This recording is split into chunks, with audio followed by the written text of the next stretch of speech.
Baik. Okey, kita dah live sekarang Okay. ni. Kita share link dulu. Ya, kita share link. Okey, Assalamualaikum warahmatullahi wabarakatuh. Daripada Selamat datang semua. ya, selamat datang. Pada yang Sebelum baru kita mulakan, masuk, yes, kita kongsikan dulu kita punya live stream malam ni. Sharekan sebanyak mungkin kepada rakan-rakan anda, kepada dalam grup Facebook, grup WhatsApp yang ada, grup Telegram. Kita tarik perhatian semua orang, semua kena ada depan sini. Gitu. Kita nak cerita yes, satu betul. Kita nak tajuk cakap yang perkara yang bukan dari bumi. hebat ni sebenarnya. Bukan dari bumi, semestinya bukan dari Yes. bumi. Okey. Kita kongsikan Terima dulu kasih. kita punya live stream malam ni, sharekan kepada semua. Jangan lupa siapa yang belum like Facebook Apa Di Langit, sila like sekarang, dan kalau ada YouTube boleh subscribe di YouTube Apa Di Langit. Okay.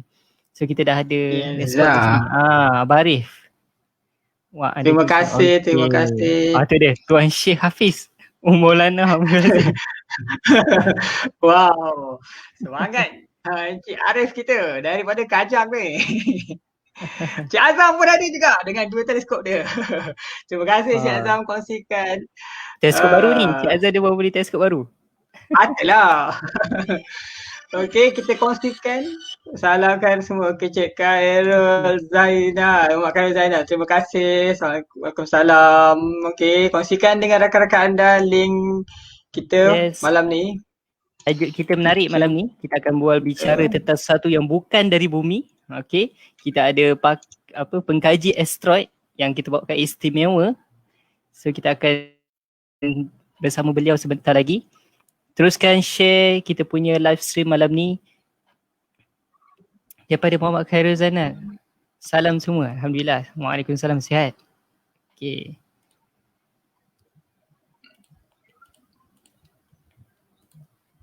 Yes, okay. Okay, baik. Sila kongsikan. Ya. Kerana hari ini kita nak bincangkan tajuk yang sangat-sangat, saya rasa bukan, dia tidaklah terlalu baru, tapi mungkin kita nak kata baru nak dikongsi lah. Jarang kita bicara tentang ni. Biasanya kita cakap pasal bulan, cakap pasal planet, pasal komet. Kali ni kita topiknya agak menarik dan kita datangkan ahli panel kita pun yang memang khas mengkaji tentang perkara ini. Yes. Dan kita juga ada penampilan khas nanti. Pemilik galeri Meteor. Datang jauh dari negeri bersejarah. Bersejarah lah kan? Sejarah tu, sejarah. Sejarah. Katakan beliau sendiri menamakannya Batu Purba. Sejarah tengok tu. Betul lah, bintang tadi. Batu Purba, batu bintang. Kerana batu ni dah ada lama dah. Jadi betul lah, Purba tu betul juga kan? Yes, betul. Okay, wow. Syekh Azam Datuk JJ. Okay, kita beri masa, kita baru 3 minit bermula, jadi lagi dalam berapa minit, lagi 2 minit untuk kita jemput lagi rakan-rakan kita. Kita boleh kongsikan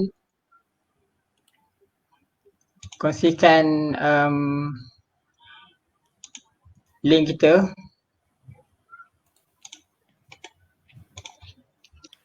Kita akan bermula sekejap saja lagi.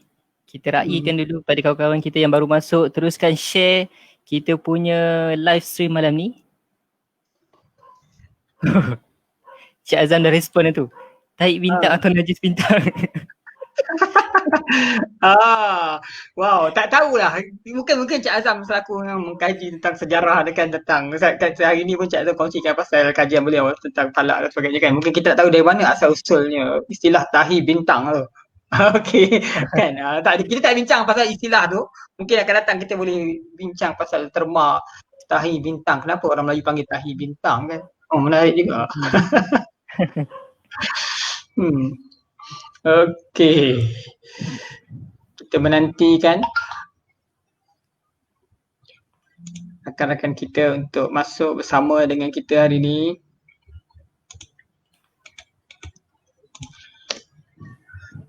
Okey. Kita akan bermula sikit lagi. 2 minit saja lagi. Yes, dah 2 minit saja lagi. Teruskan share kita punya live stream untuk malam ni. pastikan semua dapat tahu apa benda asteroid day ni. Kita nak cerita batu dari langit. Oh. Saya baru perasan dalam grup Astrofalak kita ni banyak batu punya. Baru buka. Baru perasan. Okey.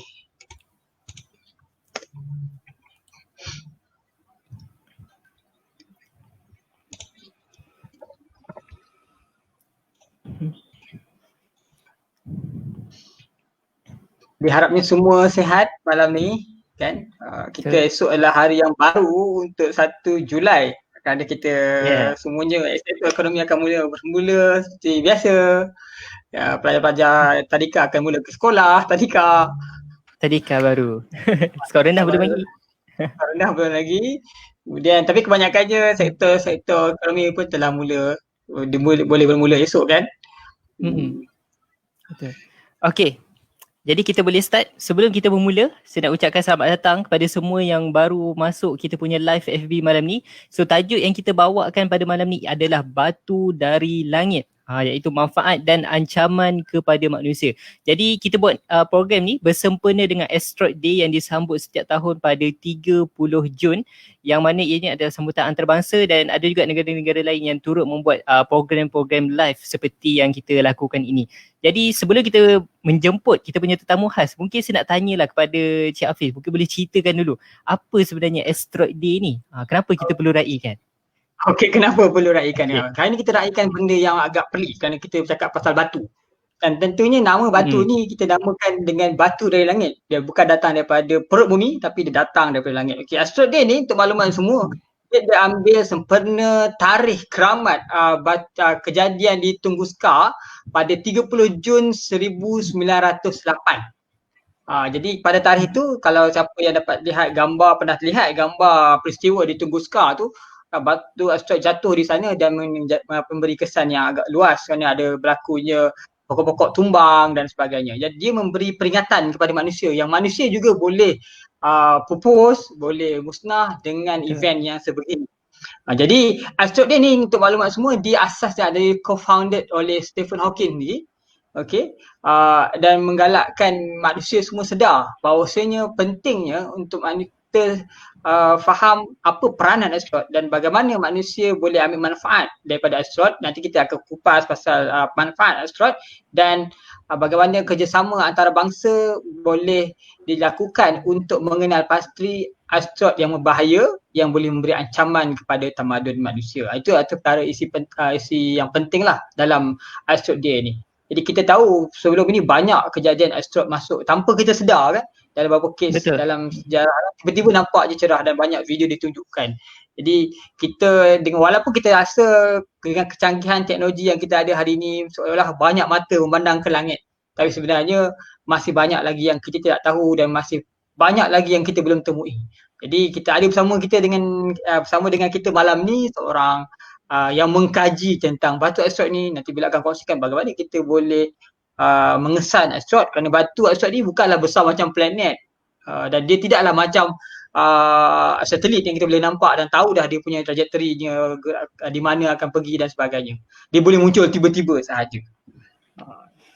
Okey, baik. Okay, itulah sedikit pendahuluan ataupun intro mengenai Asteroid Day untuk malam ni. Jadi pada anda kalau ada beberapa soalan boleh terus ajukan di ruang komen. Jika ada masa insyaAllah kita akan mintalah kita punya panel nanti untuk menjawab beberapa soalan yang terpilih insyaAllah. Okay, baik. So tanpa melengahkan masa, saya menjemput kita punya tetamu kita malam ni, pengkaji asteroid. Kami mempersilakan Dr. Okay, tu. Selamat datang kepada Dr. Nazhatul Shimah binti Ahmad, pengkaji asteroid pensyarah kanan Jabatan Fizik Fakulti Sains Universiti Malaya. Assalamualaikum, selamat datang Doktor. Assalamualaikum, selamat datang Hafiz, Hazim. Okay, Doktor di mana tu Doktor? Boleh cerita sikit di mana tu? Apa dia Hazim? Hafiz, apa dia? Doktor di mana sekarang ni? Okey, sekarang ni saya berada di Balai Serat Universiti Malaya. Dan ketika ni kita tengah halakan teleskop ke arah bulan. Okay? Kita tak hala ke arah asteroid malam ni. Sebab kita tahu keadaan langit di KL ni terlalu terang, jadi asteroid tu tak nampak. Okay.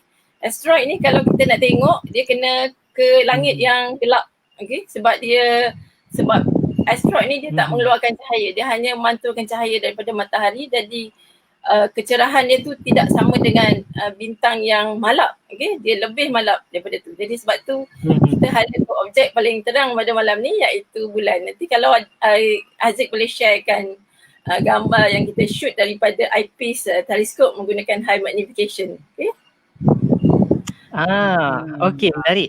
So kita tahu doktor berada di mana? Doktor berada di satu tempat yang sebenarnya idaman kita semua. Kita nak berada di dalam sebuah balai cerap. Kalau boleh nak ada balai cerap persendirian tu, lagi best.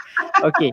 Jadi doktor tadi ada sebut tentang image bulan. So tadi kebetulan sebelum kita start live tadi, doktor sempat share kan live gambar bulan yang dirakam dari Balai Cerap Universiti Malaya. Jadi kalau ada sikit masa saya akan kongsikan sekarang. Bagi siapa yang ada teleskop, bolehlah mencerap bulan sekarang. Tapi lepas slide kita lah. Nanti kan terlepas. Itu dia, image bulan. Okay. Ada juga gambar yang lebih zoom, lebih dekat. Ya, lebih dekat lagi. Rasa macam terbang di atas bulan ni. Dia menarik tau. Kalau sebenarnya orang akan tanya sebenarnya kan Dr. Haziq, kenapa kita paparkan gambar bulan sedangkan kita bercakap pasal asteroid? Okay, betul. Jadi saya nak ajak pada semua, cuba kita tengok lubang kawah-kawah di bulan tu kan. Dia adalah kesan hentaman sebenarnya.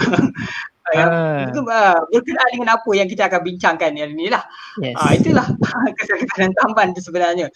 Dia mungkin doktor nak cerita sikit lah. Mungkin doktor kesan-kesan hentaman ni nanti mungkin doktor akan ceritakan sikit. Adakah berlaku kesan hentaman di bumi? Kenapa bumi tak banyak hentaman macam tu ke kan? Taman tahu. Bukan kau. Hentaman asteroid di bulan. Kita di bumi alhamdulillah ada atmosfera yang melindungi kita kan. Jadi batu-batu yang masuk itu dia akan terbakar sebelum masuk ke bumi. Mana yang besar atau akan hancur berkecil di atas angkasa.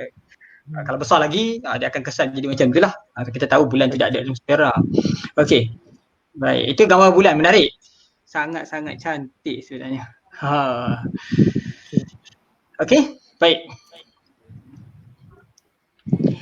Jadi malam ni kita nak bercerita tentang asteroid. Kita dah kongsikan tadi apa itu hari asteroid sedunia dan hari ni negara kita bawakan Dr. Shima untuk berkongsi dengan kita berkenaan dengan asteroid. Jadi kita ada sediakan beberapa soalan dan rakan-rakan kita yang bersama dengan kita boleh bertanyakan soalan dalam kita punya komen. Silakan bertanya, nanti kita akan pilih apa soalan yang boleh mungkin doktor akan jawab soalan anda. Jangan bagi soalan yang pelik jangan tanya pasal cincin ke batu opal ke kan.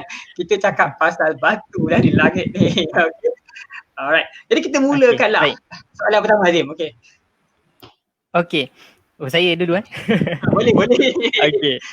Jadi mungkin kami sebelum kita start dengan perbincangan lebih lanjut, mungkin doktor boleh kongsikanlah pengalaman doktor dalam mengkaji asteroid ni.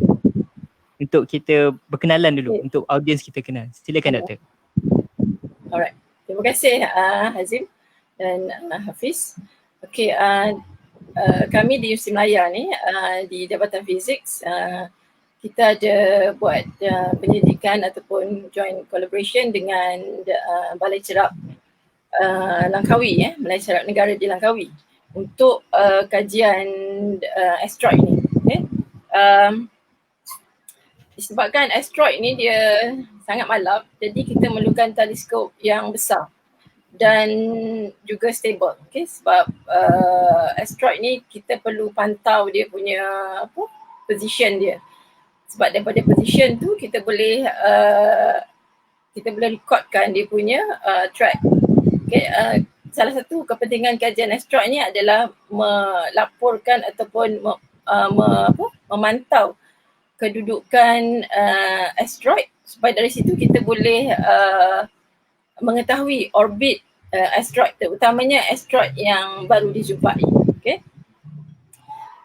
Untuk memulakan kajian ini, okay, sebenarnya kita akan join bersama ataupun kita akan bekerjasama dengan Minor Planet Center. Minor Planet Center ni adalah sebuah badan di bawah NASA yang mengawal ataupun yang mengendalikan pemantauan, aktiviti pemantauan jerapan asteroid ni. Sebelum seseorang itu boleh menghantar maklumat, ada beberapa langkah yang sesebuah institusi balai cerap itu boleh melaporkan hasil pemantauan asteroid ini. Di antaranya adalah untuk mendapatkan observatory code observatory bagi minor planet center ni. Tujuannya adalah supaya mereka sudah mengenal pasti bahawa kita mampu untuk melaporkan data yang tepat. Okay? Jadi dari situlah aktiviti cerapan asteroid ni bermula. Okay? Dan disebabkan asteroid ni adalah objek yang malap, jadi sebenarnya kajian asteroid ni memerlukan langit yang gelap, langit yang ada pencemaran cahaya yang sedikit pun.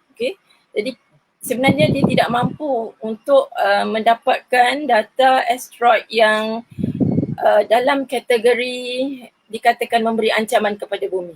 Jadi dalam keadaan kecerahan langit ataupun pencemaran cahaya yang ada sekarang, sama ada di Kuala Lumpur apatah lagi yang berada di Langkawi, keadaan kecerahan langit dia semakin buruk, maknanya kecerahan langit di waktu malam semakin tercemar lah. Jadi maknanya hanya asteroid yang besar, yang terang, yang kita boleh pantau. Jadi aktiviti untuk memantau asteroid yang boleh memberi ancaman kepada bumi itu sebenarnya sukar untuk dilakukan kerana magnitude dia terlalu malap. Jadi selain daripada kita buat pemantauan, kajian seterusnya adalah kita mengkaji. Bila kita dah dapat data, pemantauan ni bermaksud kita akan ambil data asteroid itu, kita akan track dia daripada since it can be observed sampailah dia tidak boleh diobserve. Maknanya dalam dan terbenam macam bintang, asteroid ni dia ada track dia yang mana ketinggian yang paling rendah kita boleh observe, ketinggian paling tinggi dan ketinggian paling rendah. Jadi dia tak sama macam bintang. Jadi itu saja windows untuk asteroid pada malam itu yang kita boleh pantau. Dan untuk pengetahuan semua bahawa untuk memantau asteroid ni, of course it should be in the night time lah, because kalau waktu siang of course tak nampak, dan satu lagi bila waktu siang, bahagian siang itu menghadap matahari dan asteroid itu kan lingkaran yang di sebelah belakang. It should be in the night time lah. Jadi maknanya windows untuk kita pantau ataupun lihat asteroid ini hanyalah di ruang tertentu saja.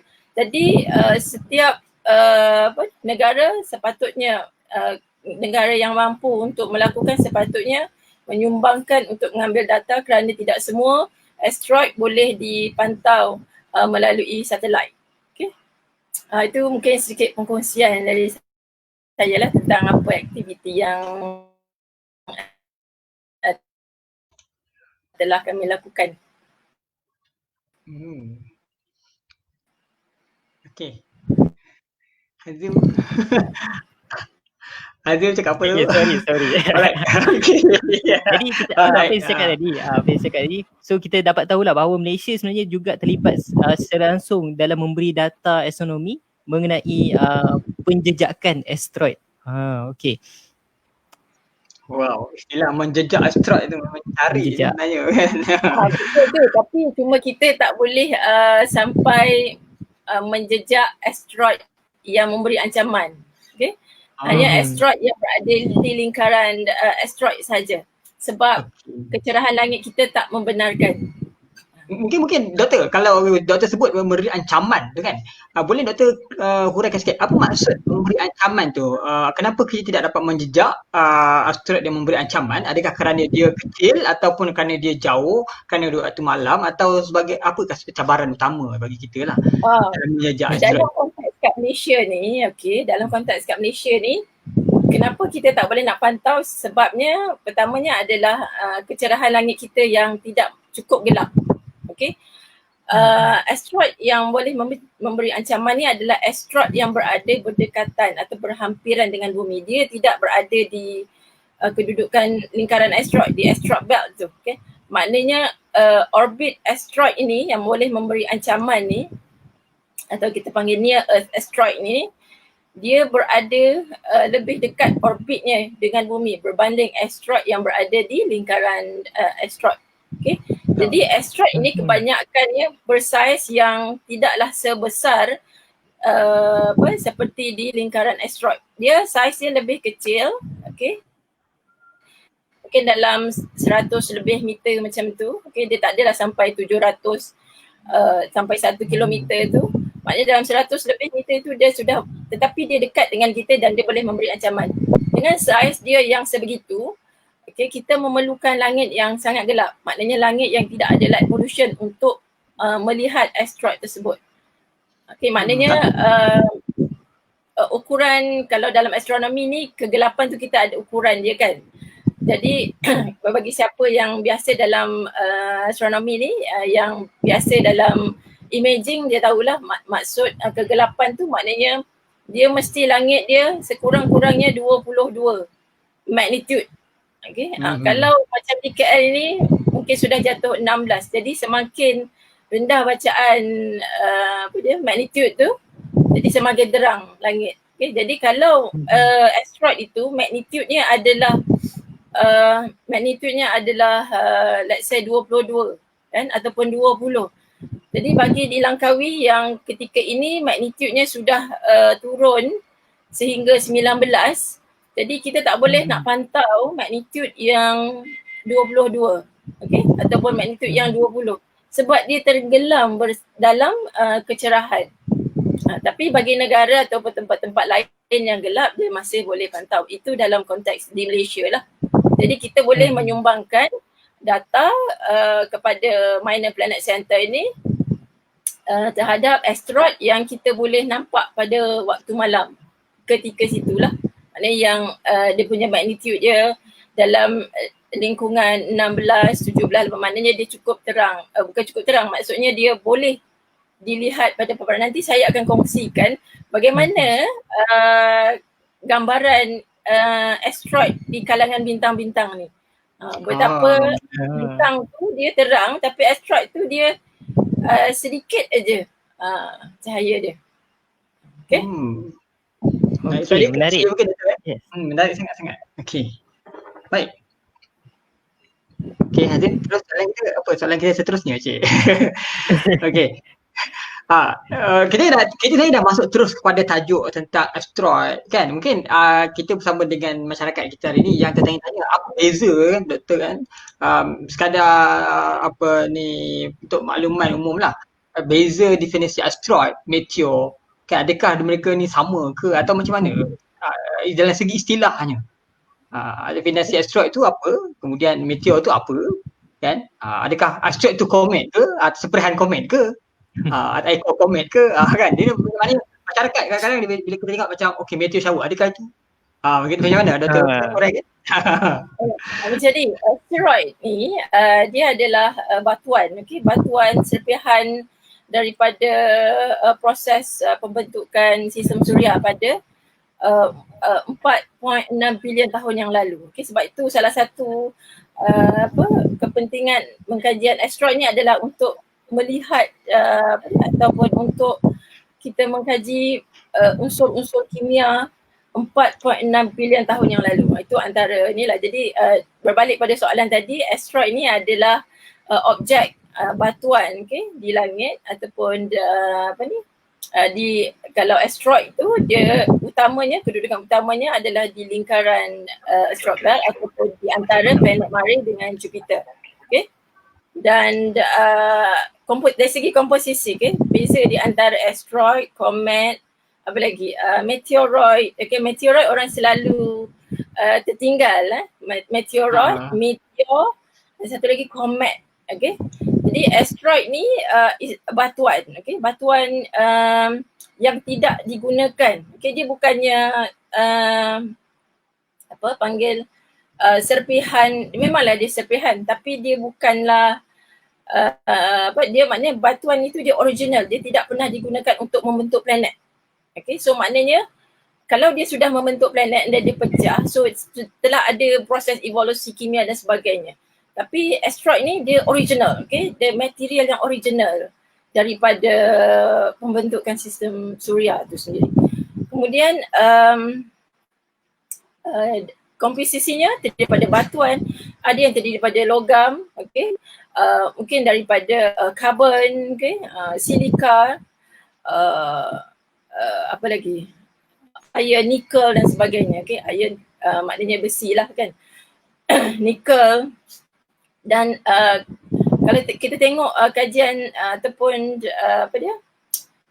pada masa sekarang ni, mereka mengatakan ada setengah asteroid tu ada emas. Okay, maknanya kita boleh mencari gali emas ataupun mining. Menarik tu. Ada. Saya belum apa lagi definisi yang semua kecil lah. Hasil dengan emas dia bangun terus. Okay. Jadi asteroid ni kemudian dia punya sifat dia bentuk macam kentang, potato. Okay. Jadi bentuk dia tidak bulat macam planet, dia sphere. Okay. Dia tidak sphere. Dia berbiku-biku ataupun dia ada bentuk macam potato, bentuk macam batu kan. Sebab tu kita panggil batuan. Okay. Dia bukannya bulat. Ada juga yang asteroid, okay, kita namakan sebagai minor planet. Okay. Contohnya macam Ceres, okay, Pallas, Vesta, itu adalah dwarf planets, okay, sebab dia dah berbentuk bulat, okay, cuma dia bukan kategori planet lah, okay, dia dwarf planet. Because sebab tu kadang-kadang ada ahli astronomi dia mengatakan asteroid ni sebagai minor planet, okay. Dia bukan dwarf planet, dia minor planet. Okay, itu asteroid. Okay, jadi kebanyakannya dia berada di dalam lingkaran di antara Marikh dengan Jupiter. Okay, kemudian asteroid dari segi saiz dia, okay. Saiz dia adalah dalam lebih kurang 1 meter sampai 1000 kilometer. Okay, 1000 kilometer. Okay, saiz dia boleh jadi sekecil atau sebesar. Kurang daripada 1 meter itu kita panggil meteoroid. Okay, meteoroid. So meteoroid ni dia kalau meteoroid ni bila dia termasuk dalam bumi, maknanya dia masuk dalam atmosfera bumi dan dia terbakar. Okay, so kita namakan dia sebagai meteor. Jadi meteor ni sebenarnya dia adalah meteoroid yang masuk ke dalam atmosfera bumi dan terbakar. Jadi lintasan cahaya tu yang kita nampak tu is a meteor. Yang kamu tadi bincangkan dia adalah nampak tahi bintang kan. Itu dia. Okay, so dia adalah meteor. Kemudian satu lagi istilah adalah comet. Okay, comet. Jadi comet dengan asteroid ni memang berbeza dari segi saiz, dari segi komposisi, okay. Dari segi kedudukan dia di dalam sistem suria juga dia sangat berbeza. Okay. Jadi comet ni saiz dia tu bergantung kepada saiz nukleus dia. Okay. Dan kita akan nampak comet ni bila dia menghampiri ke orbitnya tu ke arah matahari, maknanya dia menghampiri matahari, maka nukleus dia akan burn up, okay, so dia akan menghasilkan yang kita panggil nukleus, dan dia punya clouds dia kan, clouds dia dan echo dia. Dan bila dia bentuk macam tu kita panggil dia comet, okay. bila dia jauh je, menjauhi matahari dan dia akan kembali ke bentuk asalnya dan kita tak nampak sebab dia tak ada cahaya. Jadi bila dia bercahaya tu, okay, kita akan nampak dia lah. Jadi saiz komet ni, dia punya saiz ni boleh jadi beratus ribu kilometer dia punya saiz because we can see it very clearly, very big, okay. Even though dia sangat jauh, okay. Dia sangat jauh, kita nampak dia sangat besar. Dan dia punya ekor dia boleh mencecah sampai juta kilometer because kita boleh nampak dia punya streak ekor dia di langit tu sangat panjang. Jadi maknanya saiz dia tu sangat besar lah. Maksudnya dia punya saiz ekor dia sangat panjang. Okay, kemudian apa lagi? Satu lagi istilah adalah near earth asteroid. Okay? Near earth asteroid ni adalah asteroid yang betul. Saya kena minum air ni. Minum air dulu. Relax, kita santai-santai je hari ni. Minum air dulu. Kita bagi satu minum air kejap lah. Sorry Tak apa. Nanti minum air dulu, tak apa. Okay. Kena sorok sikit lah. Okay, tak apa.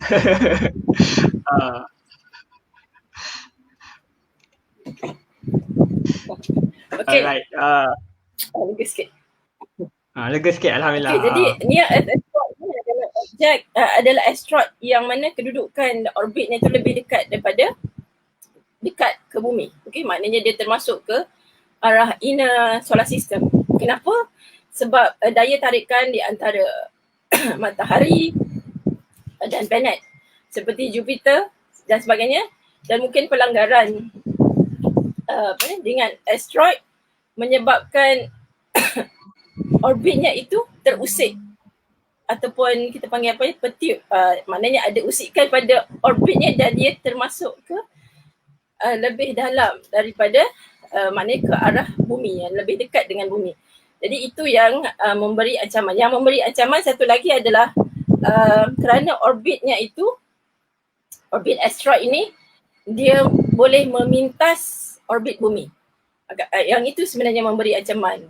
Dia ada juga asteroid yang dekat dengan bumi tapi orbitnya tu tidak memintas bumi. Jadi itu tidak memberi ancaman lah because orbit dia walaupun dia dekat tapi orbit masing-masing. Okay. Yang memberi ancaman walaupun orbit dia kadang-kadang agak besar tapi ada masa dia akan memintas, okay, orbit bumi. Okay, jadi nanti Azim akan upload saya punya perkongsian dengan simulasi daripada pihak NASA tentang asteroid Apophis, okay. Kita tengok sama ada berlanggar ke tak berlanggar ke. Okay. Dr. minum air dulu. Dr. minum air dulu. Kita tengokkan dulu. Okay, ini dia. Okay. Inilah dia. Jadi kita akan play dulu. Kita tengok video ni. Okay. Ini adalah yang tahun 2029. Okay, itu dia. Apophis tu dia tulis situ. 99942. Dia macam main kejar-kejar ni. Bumi dengan asteroid. Okay. Yang orbit warna biru tu asteroid, okay, ni earth asteroid. Okay. Jadi Apophis ni pangkalan dia A kan. So Apo maknanya dia Apollo, okay. Asteroid jenis Apollo ni dia memintas orbit bumi. Okay. Dia memintas. Ada silang dekat situ lah maksudnya kan? Ya, maksudnya dia memintas lah. Okay. Itu hampir sangat Doktor nampaknya. Betul. Tengoklah. Jadi sebenarnya kalau nak tengok, kita tengok earth distance tu. Okay. Earth distance berapa? Kalau tengok isu kosong, itu dah semakin jauh. Tadi paling dekat 0.02 AU. Okay. Betul. Dia sangat dekat. Okay. Dan dia boleh memberi ancaman.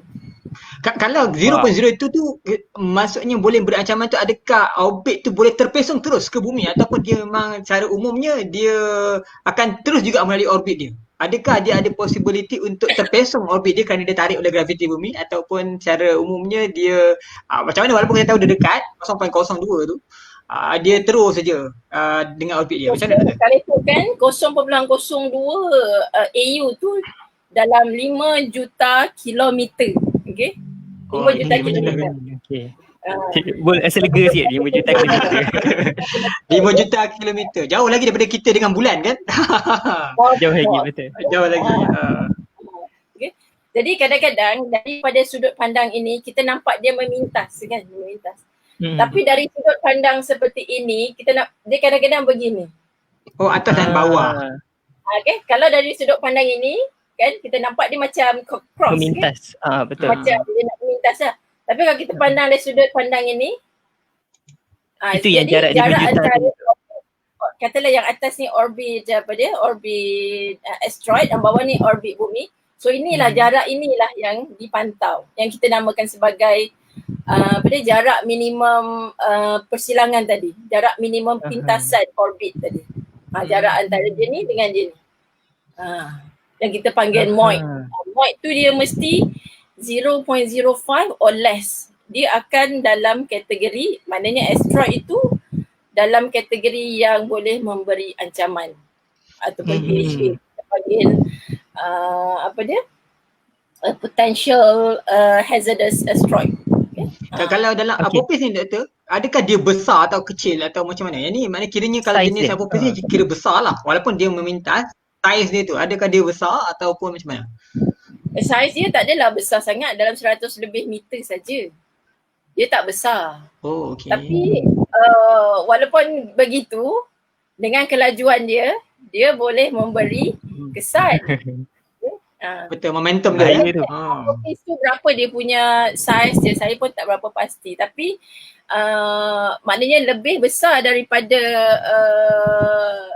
100 meter ni memang sangat besar lah. Lebih besar daripada 100 meter boleh memberi ancaman. Okay. Kalau jatuh dekat laut mungkin boleh jadi tsunami. Kalau jatuh kalau kita lihat macam kalau kita kaji dari segi pergerakan orbit itu, adakah kalau dari segi tahun ke tahun dia makin mendekati ataupun dia makin menjauhi dia punya persilangan tu doktor? Okay, itu good question lah juga. Sebab kita tahu kita ada lain-lain planet. Okay, kita ada Jupiter, okay? Kita ada matahari yang dia punya gravity dia sangat kuat. Okay? Dan kemungkinan usikan saya panggil usikan lah daripada planet yang besar, daya tarikan gravity ni juga boleh mempengaruhi perubahan orbit sesuatu asteroid ni. Okay? Jadi sebab itu asteroid ni sebolehnya dipantau lah yang mana boleh memberi ancaman. Dan kemungkinan because orbit ni kan, kalau kita faham konsep orbit tu kan, bila satu objek itu dia reduce dia punya speed dia kan. So dia orbit tu dia akan turun kan, dia akan kecil. Betul tak? Okey, betul. Conserve dia punya momentum. Kalau dia dia reduce, okay? Macam contoh satelit kan. Satelit kan bila dia drag, dia punya ada drag velocity tu bila during solar betul kan. Jadi ada banyak geseran menyebabkan speed dia tu berkurangan. Okay? Bila speed dia kurang dia akan jatuh dan dia akan turun. Baik. Kita sebenarnya tu selain tak boleh nak kata orbit dia memang tetap wallahualam, tak tahu. Okay? Itu bahaya tu, tak tahu. Maknanya ketidakpastian tu yang sebenarnya menyebabkan kita tertanya-tanya adakah akan selamat. Tapi kalau kita tengok data tu dia pada tahun 2029 sehingga pada waktu tu pun kita dah boleh kita boleh buat simulasi. Kita boleh buat simulasi. Okey, dari simulasi ni kita bukan boleh buat simulasi sembarang je. Maknanya dia daripada hasil data observation, okey. Observation ni akan memberikan kita data position asteroid di langit, okey. So kita ada dia punya koordinat dia. So daripada curve itu ataupun dia punya track tu, dan kita baru boleh buat dia punya simulasi dia. Dan simulasi ni akan berubah kan, kalau macam doktor kata tadi ada variable lain yang menyebabkan terusiknya orbit asteroid ni, maknanya setiap tahun mesti dipantau.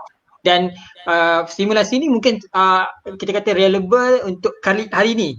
Tapi mungkin bila ada perubahan, kita kena buat simulasi baru, betul? Kan Tapi begitu? mungkinlah tidak terlalu nak hari ni berubah ke besok. Allah Ah. alam itu kan. Okey, kita Doktor, kita nak meraihkan juga rakan-rakan kita yang berkomen. Kalau tengok dekat kita punya betul. komen ni ramai sangat sebenarnya kan. Betul. Kita nak pilih yang mana Azim untuk kita nak kongsikan dengan rakan-rakan kita ni. Okey. Azim, Mungkin doktor okey. boleh pilih juga aku kalau doktor nak. Kita ambil yang jauh lah dulu kan. Ada seorang yang jauh ni. Okay, Azim mungkin boleh turunkan yang tu. Boleh turunkan apa tu yang popis tu. Okey. Alright. Okey, kita ambil lah orang daripada negara seberang lah. Kita ada Cik Hazari kita. Okey. Okey, Assalamualaikum Dr. Nazhatul. Saya dari Brunei. Okey, dari dulu memang mengimpikan untuk mencari atau menemui atau discover asteroid baru melalui teleskop dan imaging. Boleh bagi panduan bagaimana untuk mencari objek tersebut dan apakah peluang kita untuk menemuinya dari kawasan serantau atau khatulistiwa? Okey, tadi saya dah Okey, menarik. apa halangan kita yang di khatulistiwa ni, okey. Terutamanya di kawasan yang ada pembangunan. Jadi bila langit tu terang, okay, it is very hard to observe untuk dapat asteroid yang baru.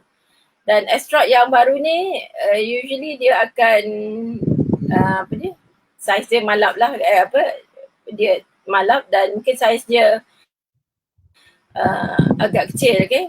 Because kalau asteroid yang besar-besar mungkin easy to be discovered. Okay. Kemudian dari segi teknologi kita mungkin boleh develop, okay. Tapi dari segi condition langit itu, okay. Condition langit itu kalau kita nak betul-betul kawasan yang tak ada light pollution because it's very asteroid ni very dim, okay. And then kita kena teleskop tu you punya alignment kena tepat. Okay, kena tepat alignment, okay, because dia very kena very accurate dia punya pointing dia. Because kalau salah mungkin kita akan nampak benda lain. Tapi sebenarnya asteroid ni kalau kita nak bezakan dengan bintang sebenarnya senang bila kita buat observation, continuous observation. Dan kita boleh dapat multiple frame dan kita akan combine dia, kita animatekan dia dan kita boleh nampak kalau kita punya tracking teleskop itu tepat, okay, so kita boleh nampak yang asteroid ni boleh bergerak di kalangan bintang ni, okay. So bintang tu dia akan fix, okay, dan asteroid tu bergerak. Itulah salah satu caranya lah. Yang penting kita ada langit yang tidak ada light pollution, okay. Yang keduanya adalah stability ataupun tracking system yang baik.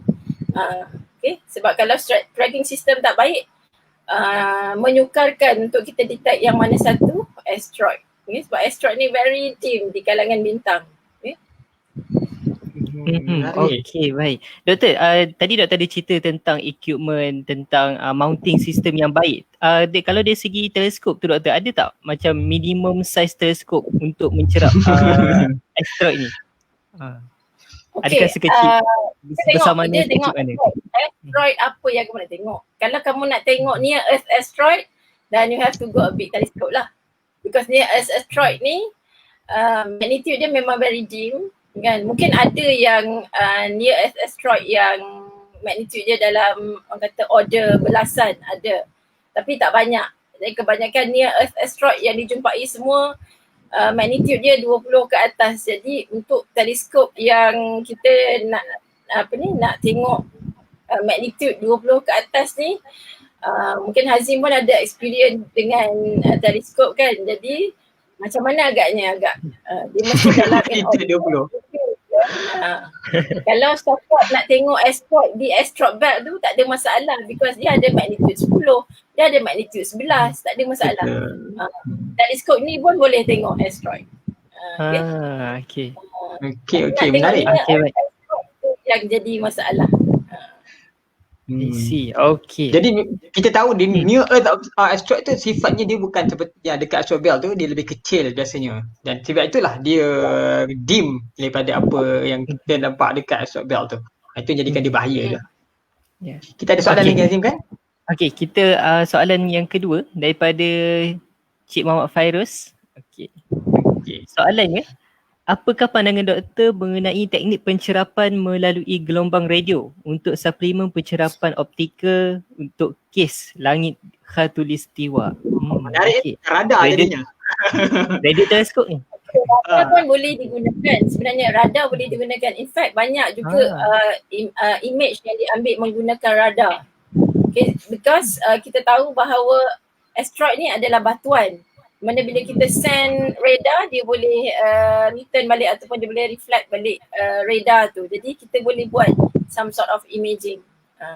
Dan maksudnya dan radar ni kita tak tertakluk kepada berawan dan sebagainya kan.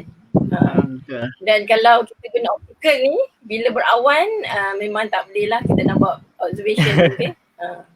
Okay. Kalau begitu doktor kan, Ya. saya membayangkan beginilah. Kalau dalam usaha kita untuk mempertahankan bumi ni, kita nak kenal pasti asteroid yang berada hampir dengan bumi, boleh tak kita radarkan satu bumi? Kerjasama antara bangsa radarkan bumi ni semua satu dunia, baru kita dapat kesan. Boleh adakah boleh dilakukan atau macam mana? Boleh juga kalau maknanya semua negara terlibat kan menggunakan radar dan sebagainya. Okey, Okey, baik. Okey, jadi kita akan bawakan sementara tu kita bagi doktor berehat dulu. Kita akan bawakan yes.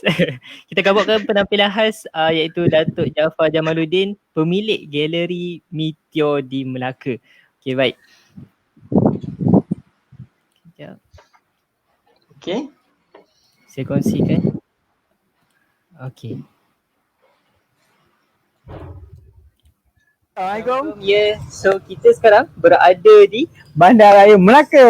Melaka Bandaraya Bersejarah. So kami hari ni saja nak jalan manakala kita PKPT dah boleh keluar. Yes. So antara salah satu tempat yang kita akan lawat hari ni adalah memang satu tempat je yang kita nak lawat. So Galeri kita berada di Galeri Meteor. So selain kita Okey. nampak ada dinosaur kat belakang ni. Oh, kena makan.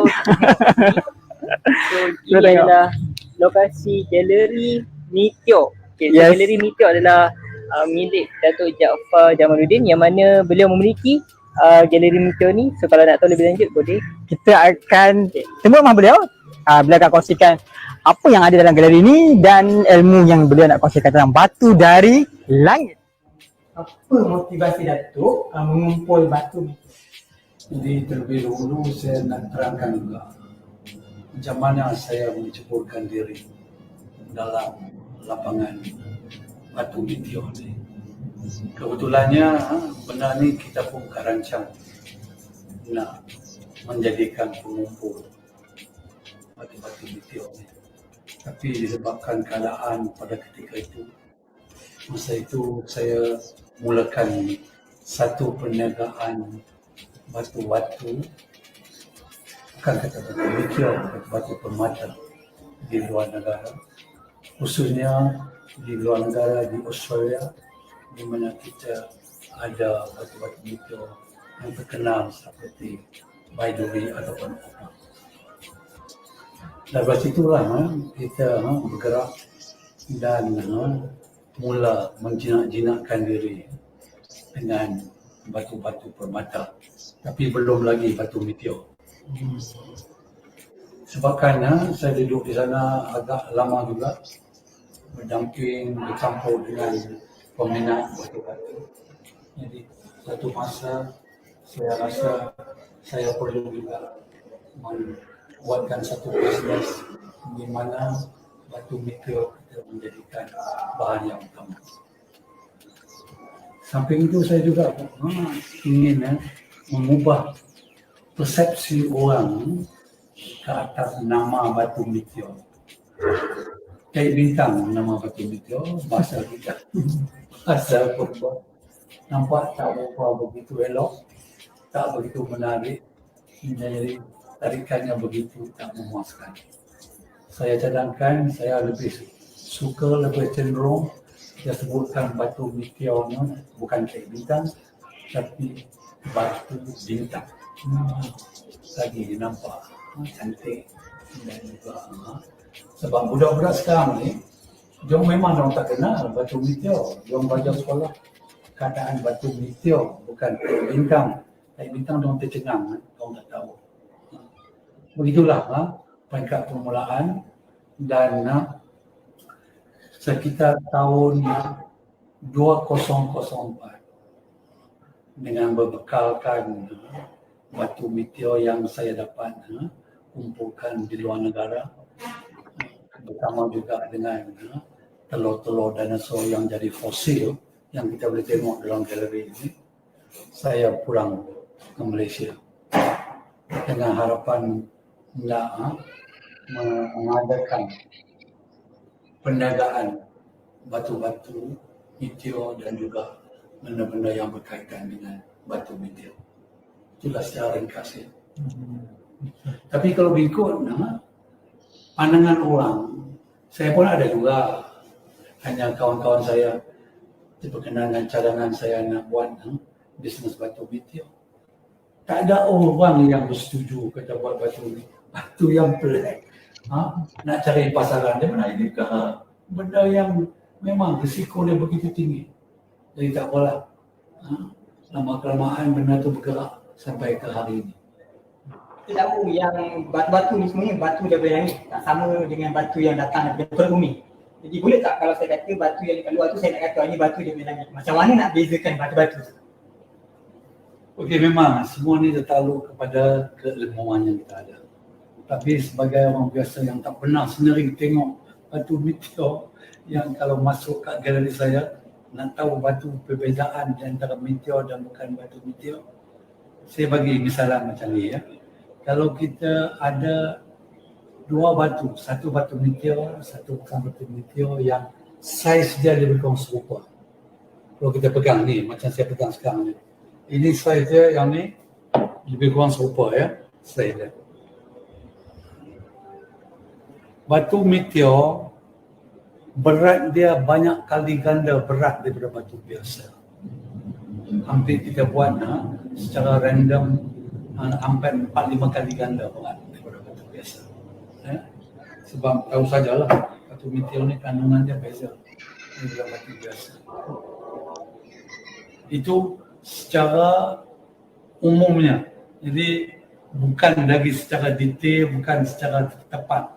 Jadi tak mungkin kita boleh beza dengan secara itu. Ini secara rambang ya. Tapi yang mustahil nak tahu batu itu meteor atau tidak. Step yang nombor 2, yang simple juga, yang mudah ya. Kita letak magnet di batu meteor, dia akan lekat. Magnet. Oh.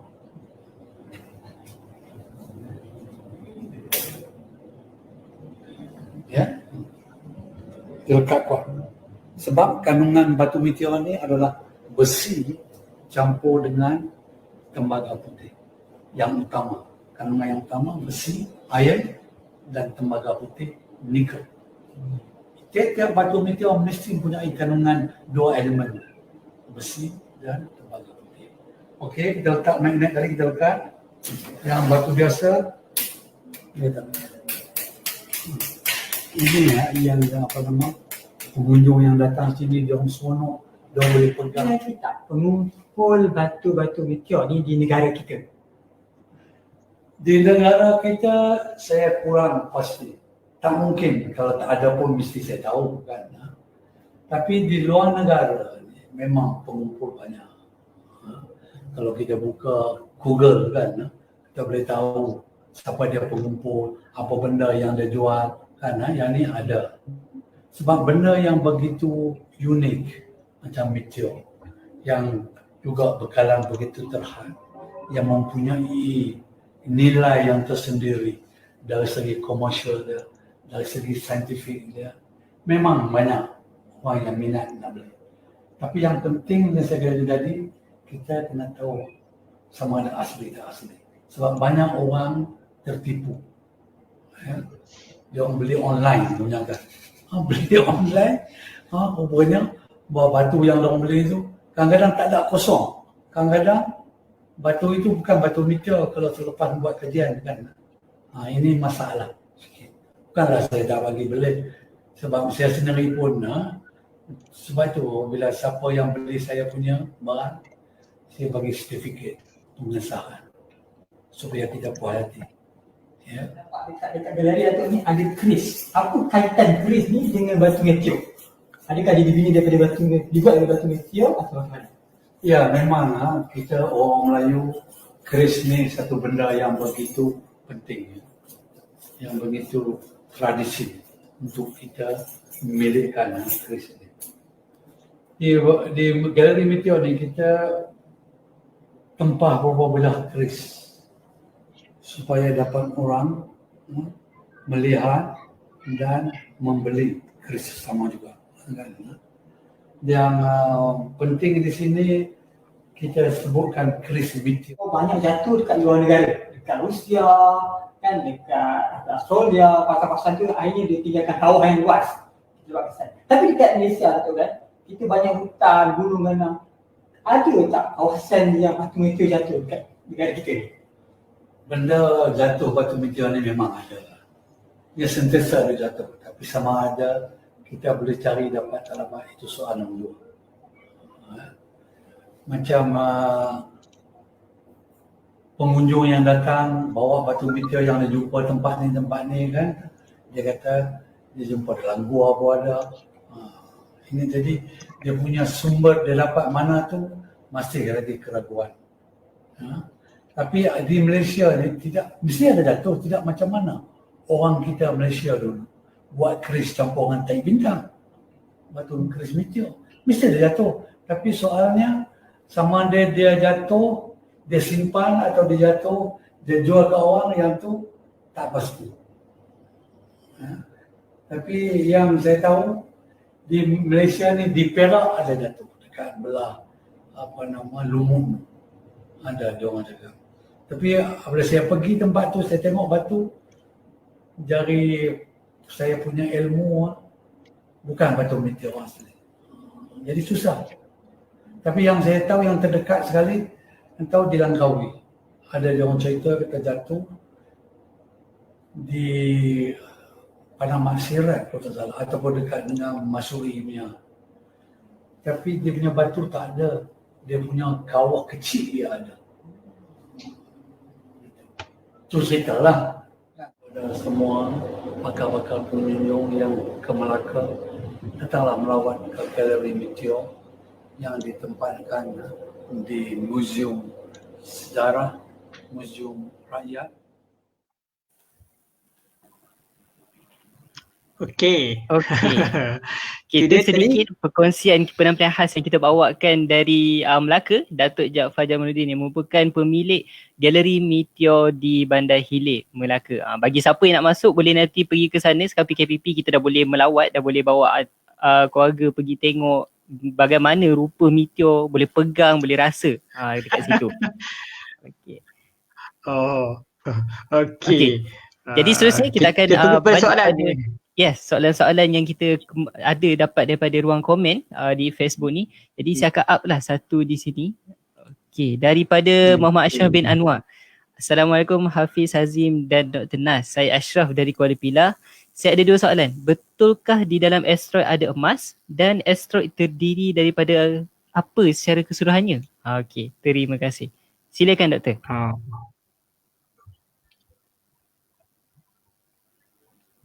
Okay, doktor punya mikrofon tu unmute. Ah.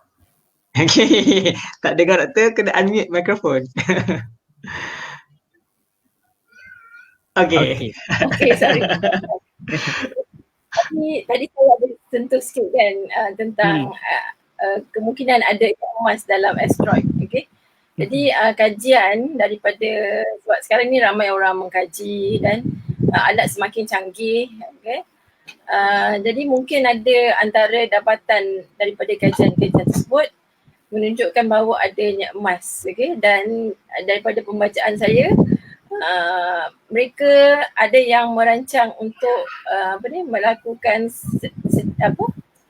kaedah melombong, okay? Melombong di asteroid, okay? Because kita tahu bahawa buat masa ketika ini telah ada space probe okay, yang telah dihantar dan mendarat di permukaan asteroid. Contohnya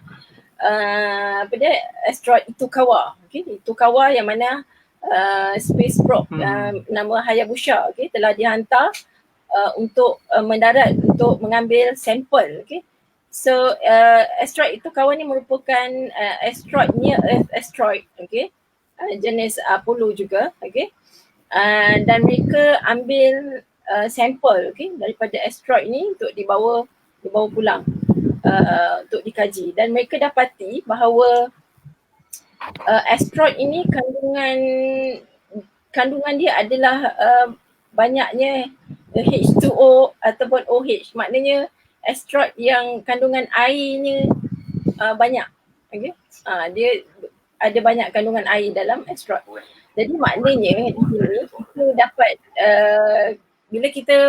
bila kita dapati bahawa ada kandungan air dan sebagainya, maknanya ada unsur-unsur air pada asteroid, maknanya pelanggaran pada pembentukan awal sistem suria itu memberi ataupun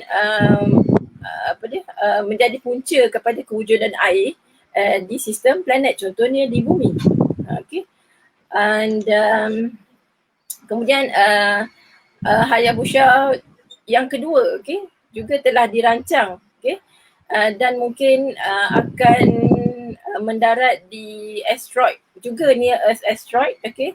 Apa nama asteroid tu? Ryukyu, okay. Dan yang ini belum lagi balik, okay, belum lagi balik, dan mungkin akan balik pada tahun 2021 kata saya, okay. 21 atau 22, Allah Alam, boleh check itu. Jadi maknanya telah ada teknologi untuk kita mendarat di mana asteroid dan membawa sampel. Jadi boleh tak agak-agak kalau kita nak buat aktiviti melombong di asteroid? Mesti boleh kan? Sebab benda tu telah percaya kan. Sebabnya apa Hazim dengan Haziq dan penonton? Kalau kita nak mengkaji ataupun kita nak go inside the core of the earth, that is very hard, and then pressure very high, temperature very high, okay, untuk kita mengkaji dalaman ataupun apa logam-logam yang ada di bumi ni, okay. Dan kita tahu bahawa bumi bila semasa pembentukan dia telah mengalami differentiation dan sebagainya, yang mana material dia telah berubah daripada sifat asalnya, okay. Jadi bila kita boleh mengambil sampel di asteroid contohnya, okay, kita tak perlu nak menggali sampai ke core asteroid kan.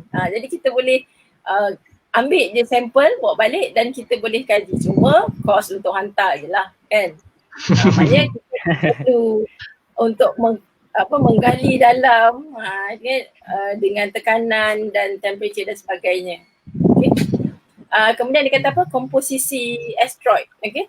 So asteroid tadi ada soalan juga mengatakan adakah asteroid ini kebanyakannya adalah metal, okay? Kebanyakan asteroid, okay, di lingkaran asteroid itu 75% adalah bersifat karbon, okay, dan bukan logam, okay. Alhamdulillah lah, kalau banyak yang logam, alam lah kan, nanti hentam tak habis bakar, dia jadi apa, tak habis bakar, hentam kita lah kan, kalau kan. Sebab dia bersifat karbon, jadi bila katalah dia masuk ke ruang atmosfera kita, jadi dia sempat terbakar habis sebelum dia hit the ground, okay. Itu cantiknya ciptaan Allah, okay. Menarik. Jadi maknanya kandungan asteroid ni bukanlah semuanya logam, okay. Ada yang bersifat batuan, ada yang bersifat karbon, silika dan sebagainya, nikel, okay, ada minerals, okay, air. Apa lagi soalan tadi? Okay, kita ada banyak soalan sebenarnya doktor. Kita naikkan yang seterusnya, boleh kan? Okay, kita naikkan soalan daripada Muhammad Nur. Mana tak boleh tu. Tak apa, kita tengok mana yang boleh lah. Okay, ni ada satu soalan daripada Muhammad Nur Adin. Adakah kita ada data mengenai pengukuran medan elektrik atau potensi elektrik pada asteroid belt? Oh, menarik soalan ni. Ada elektrik, medan elektrik tak? Potensi elektrik dekat asteroid belt? Kita memang tak ada data lah untuk kita mengukur, okay. Jadi untuk medan elektrik ataupun potential elektrik tu maknanya kalau ada medan elektrik, okay, maksudnya dia mesti ada charge dan sebagainya. Okay? Jadi kita kena lihatlah maknanya kaji dari segi charge, dan kalau tak ada charge macam mana kita nak ada medan elektrik kan. Bila ada charge, dan kita kena tengok juga kan bila ada medan elektrik, okay, ada medan elektrik, ada perubahan current, okay, maka dia akan ada medan magnet. Okay. Kalau siapa belajar elektromagnet dan tahulah kan macam mana daripada charge dapat current, medan elektrik, dan bila medan current itu berubah bervariasi dan akan menghasilkan medan magnet. Okay. Okay. Jadi kalau ada medan magnet, kalau ada apa tu CME, dia boleh buat aurora. Okey, kita mungkin ada berapa soalan kot kita. Betul. Nak ambil lagi kita sebelum kita ambil satu soalan ni, kita ada perkongsian daripada Muhammad Syafiq berkait dengan asteroid Apophis tadi. Katanya God of Chaos. Memang chaos betul. Dia chaos kan kita kat bumi. 5 juta kan jaraknya tadi. Okey, seterusnya. Kita ada soalan daripada Syahidi Zafran. Kenapa Jupiter melindungi bumi daripada hentaman asteroid ni? Adakah disebabkan tarikan graviti Jupiter yang kuat? Okey, jawapan ada dua. Jawapan ada dua. Boleh jadi Jupiter melindung, boleh jadi juga tidak. Okey. Okey, sebab graviti yang kuat ni, katalah because kita ada matahari di tengah, kemudian kita ada Jupiter, di antara di luar planet terestrial ni kita ada Jupiter. Jupiter ni medan magnet dia paling kuat lah di antara planet. Among the planet dia the strongest. But seolah dia jadi macam guardians untuk planet yang kat dalam ni. Memang betul ada masanya dia akan bertindak sebagai guardian lah. Maknanya jika ada asteroid yang hilang keseimbangan, jadi kemungkinan dia akan ditarik ke matahari ataupun kemungkinan dia akan ditarik oleh Jupiter. Ditarik oleh Jupiter dan inilah maknanya dia tidak melanggar bumi. Tapi kalau kita lihat contoh komet, bila komet tu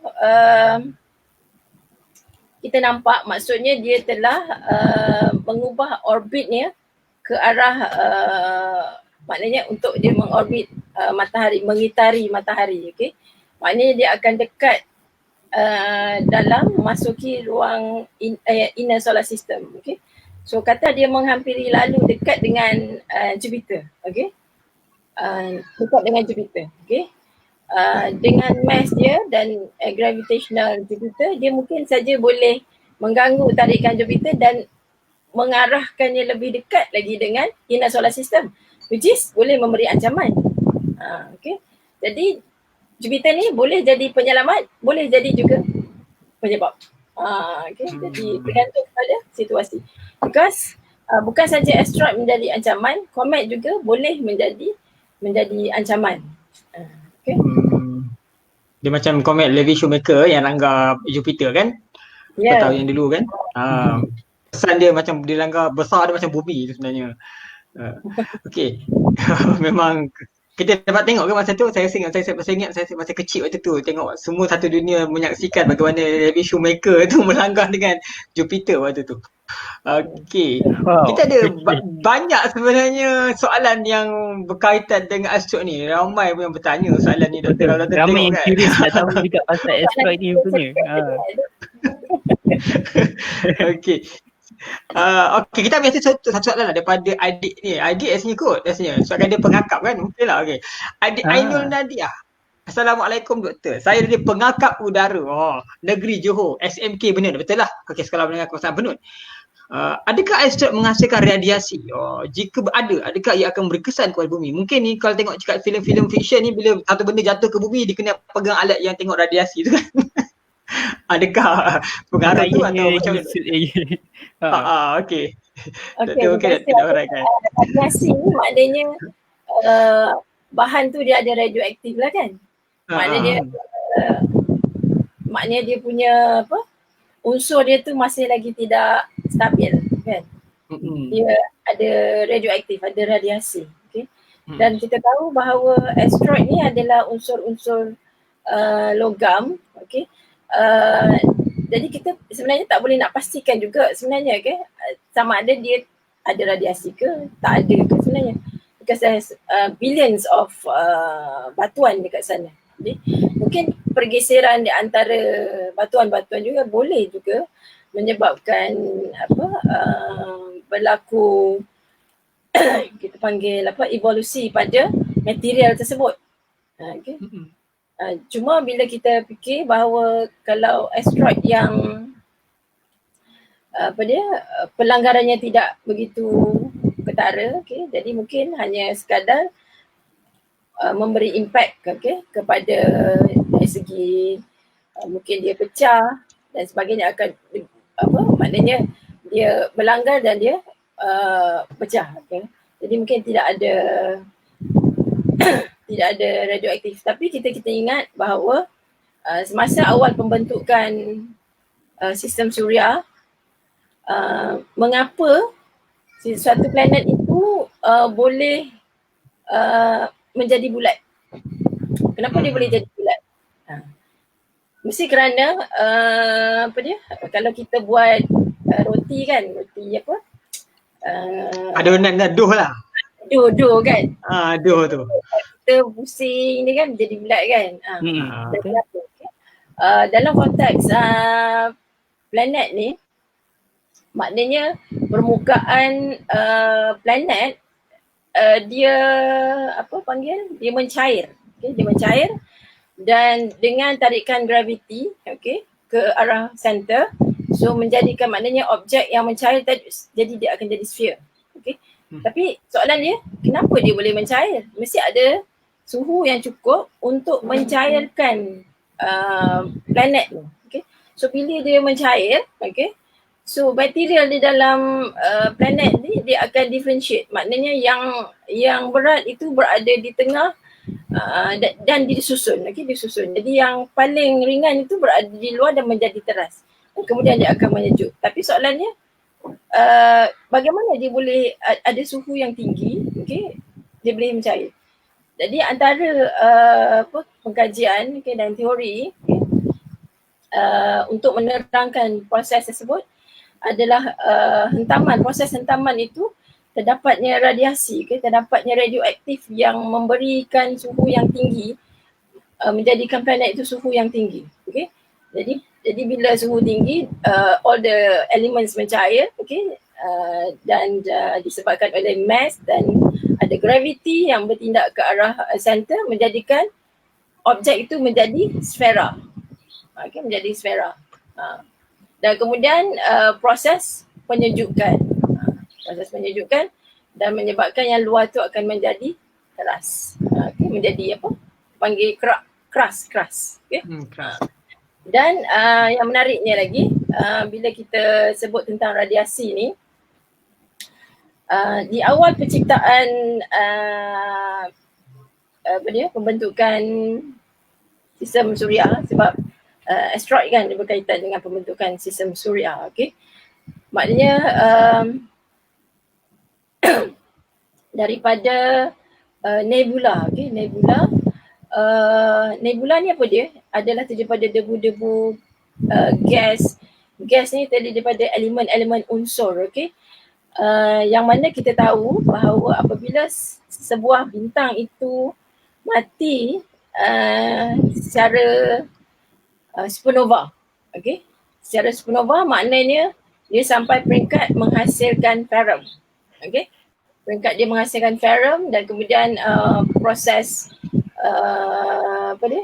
ketidakseimbangan yang menyebabkan dia meletup, secara ringkas je lah.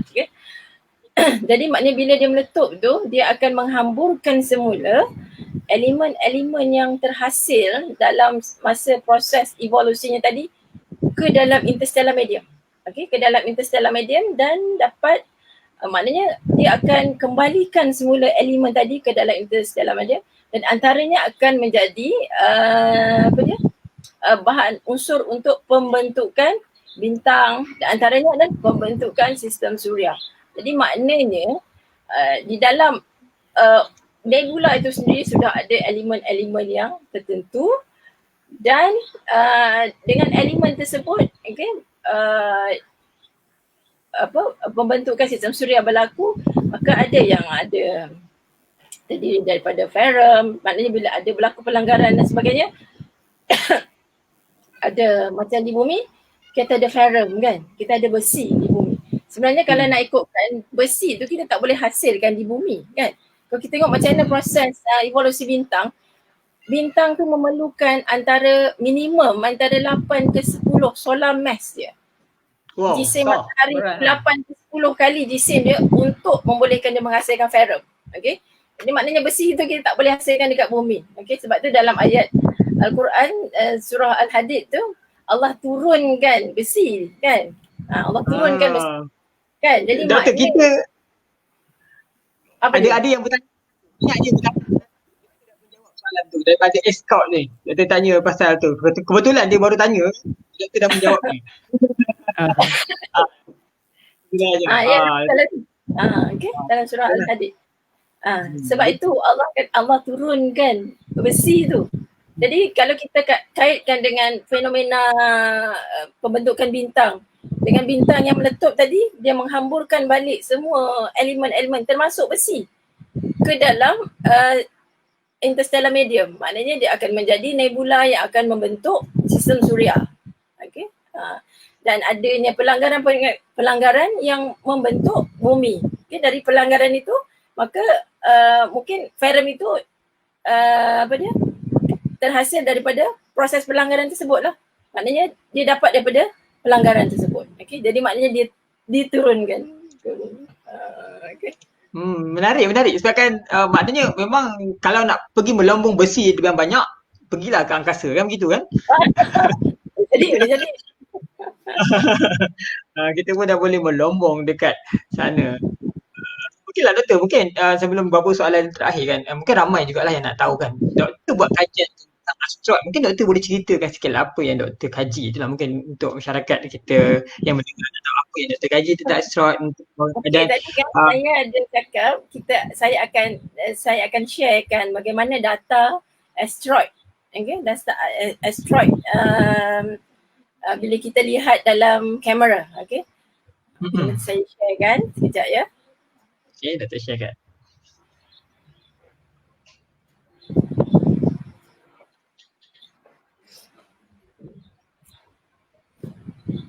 Okay, ni tadi sepatutnya masa tu saya sharekan lah gambar-gambar ni kan. Tapi dah nak bercakap je kan, tak sempat nak share kan. Aura tak ada lecturer tu. Tapi saya rasa you all pun boleh tahu kan benda ni daripada internet kan. So asteroid ni so dah ada asteroid belt dan ada satu lagi asteroid namakan Trojan asteroid. Jadi Trojan asteroid ni dia berkongsi orbit dengan planet. Okay? Contoh sini adalah Jupiter. Okay? Dan asteroid ni dia takkan berlanggar dengan planet ni lah. Sebab dia memang berada di kedudukan ini. Okay? Dia mesti 60 away, behind and ahead of planet ni. Okay? Dan satu lagi adalah asteroid yang termasuk dalam sistem dekat dengan orbit bumi ni. Kita panggil dia Earth asteroid. Okay? Yang mana? Okay, yang ni yang saya nak berkenaan dengan soalan Hafiz tadi tanya. Mana dia? Okay, this one. Okay, ni gambar data menggunakan CCD camera. Okay. Tentang asteroid Marion ni. Okay. Jadi dalam sini kan ada 3 frame gambar. Ni gambar CCD, okay. Yang mana agaknya asteroid? Nampak tak asteroid? Okay, di kita dalam cari. gambar ni. Buat. Cuba cari mana? Okay, kita cuba besarkan image ni. Mana ke asteroid tu? Cuba tengok yang tak bergerak, yang bergerak yang berbeza kedudukan. Mana satu je? Nampak tak? Yang mana satu asteroid? Yang mana tu? Nampak tak yang mana yang bergerak? Yang ini kan? Ini. Oh, dia kat ke depan. Okey, yang terang tu. Okey. Okey, dia bergerak sikit je Dato' kan? Maknanya kita betul-betul kena buat. Betul, dia bergerak sikit je. Okay. So ini adalah gambar pada, so you tengok masa kat sini pukul 21, 3 minit, 21.44, 22.15. So dalam julat masa ni, ni yang pergerakan dia. Okay. Lama Maknanya kena macam expose kita, tu. asteroid tu kamu tak boleh nampak dia terbit macam bintang dan terbenam ke barat. Gitu. Dia kita boleh Dia bukan nampak macam satelit juga. okay, macam satellite lah. Okay. Kemudian, okay. Sudahnya nak pergi. Okay.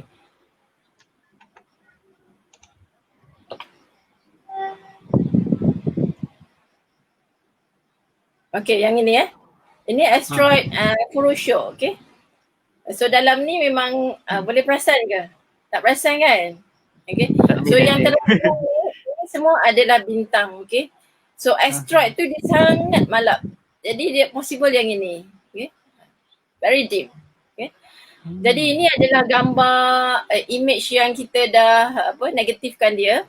So you can see yang hitam ni bintang lah kan. Yang hitam ni is dia punya point source dia. Okay. Dan kita overlapkan. Okay. So yang ini adalah dia punya track bagi asteroid tersebut. Oh, dia jadi macam trail lah kan? Ya. Okay, jadi track ni, okay, ini kemungkinannya satu malam observationnya. Okay. Maknanya mungkin mula dari jam 10 malam sampai 4 pagi. Kita dapat jam ni je. Okay. So kita nampak dia punya track sikit aja. Itu je lah tingkap yang mana kita nak nampak lalu asteroid daripada penglihatan kita di bumi pada kedudukan latitude dan longitude sekian. Okay. Kita bukan Doktor. nampak. Okay. Ini maksudnya untuk asteroid yang memang kita dah kenali dia dan kita nak buat cerapan, betul? Katakanlah orang yang tengah monitoring. Oh, ni monitoring. Ni monitoring. Kalau orang yang mengkaji atau yang buat discovery, maknanya dia kena pandang tu tengok lama-lama, tengok ada perbezaan atau tidak, betul? Kalau untuk yang nak menemui.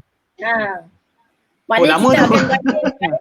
Maknanya kita akan bandingkan daripada frame ni, bukanlah banding dari minit ke minit. Okay, mungkin daripada setengah jam ke 15 minit. So kita nampak ada perubahan kedudukan. That is asteroid. Sebab itu accuracy pointing is very important. Okay. Dan tracking teleskop is very important. Because kalau teleskop tidak track dengan betul, jadi kita akan confuse. Adakah ini bintang yang bergerak ke asteroid yang bergerak? Betul. Okey. Teleskop yang stable. Okay. Okay, daripada monitoring ini, okay, yang ini kita boleh identify position dia, okay. Position dia maknanya kita kena report dia punya azimuth, okay, altitude, dan kita convert pada bacaan RA-DAC, okay. Mungkin siapa yang tahu astronomi ni tahulah RA-DAC tu apa kan. Dia syarat tu. Koordinat, okay, sistem koordinat bintang ni, okay, dan kita laporkan kepada center tadi, minor planet center, okay. Jadi bila dia dapat data kita, okay, dengan kita beri error, okay, maknanya kita kena bagi tahu error kita banyak ni. So dia identify data kita quality or not, okay. Tapi sebenarnya bila kita pun dah boleh identify sendiri, sebenarnya bila error kita terlalu besar, tak payahlah hantar sebab dia pun tak terima, okay. Jadi itu yang penting. Kemudian setelah kita tentukan position ni, okay, another kajian yang kita boleh buat adalah seperti ini, okay. Light bila curve. kita light curve ataupun lengkung cahaya ni, okay. Ini maknanya daripada setiap frame yang kita collect, kita observe daripada pukul 10 malam sampai pukul 4 pagi, okay. So katalah ada berapa ratus frame dalam satu malam tu. Setiap frame itu dia ada intensity, dia memberi kita maklumat tentang intensity ataupun magnitude asteroid itu, okay. Itu. Dan kita tahu bahawa objek di angkasa, bumi sendiri terapung-apung dan berputar. Okay? Begitu juga dengan asteroid. Dia juga terapung-apung dan berputar. Okay?